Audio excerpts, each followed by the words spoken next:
ராகி கூழ் கிண்ட போகிறதுக்கு என்னென்னா ராகி மாவு 2 கையளவு 2.5 கையளவு நம்ம எடுத்துக்கணும். கைக்கு உங்கள் கைக்கு நீங்கள் 2.5 கையளவு எடுத்துக்கணும். நிறைய கூழ் தேவைன்னா தண்ணியில் இந்த மாதிரி ஒரு 1/2 லிட்டர் பாத்திரத்தில் தண்ணி எடுத்துக்கிடுங்க. தண்ணி எடுத்து நல்லா அப்படி கரைச்சா தான் நல்லா அந்த கட்டி இல்லாமல் நல்லா கரையும்.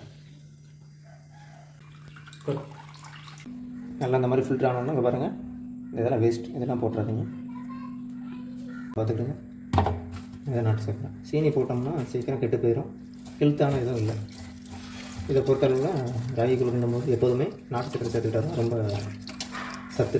குழந்தைகளுக்கும் சேர்த்தா யார் இதாட்டம் சேர்த்தா ரொம்ப சத்து. தேவையான அளவு சேர்த்துக்கிடுங்க. சேர்த்து கரைச்சி வச்சுக்கிட்டிங்கன்னா இந்த மாதிரி கட்டிக்கிட்டே இருக்கும். இந்த மாதிரி நல்லா இந்த மாதிரி கரைச்சி வச்சுக்கிடுங்க.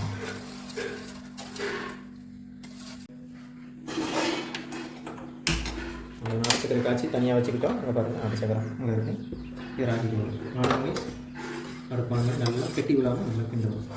ராகி கூழ் அப்படி கட்டி விடாமல் நல்லா கிண்டல நல்லா கட்டி விடுதா கிண்ட கிண்ட அதை கட்டி வந்து கரெக்டாக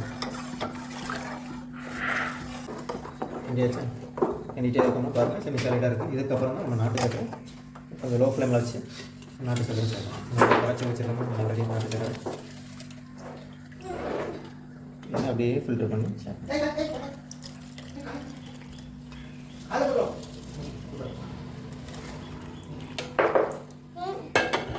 சேர்த்துட்டு இப்போ நம்ம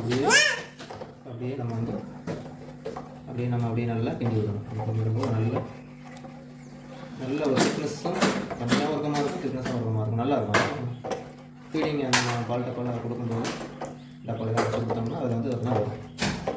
ஃபில்டர் பண்ணிட்டோம்னா எல்லா இதுவும் பாருங்கள், இதெல்லாம் வேஸ்ட் தான். நாட்டு சக்கரை உள்ள வேஸ்ட் நல்லா இதாகிடுச்சு. ஒரு 2 மினிட்ஸ் மட்டும் வச்சுட்டு எடுத்துக்கலாம்.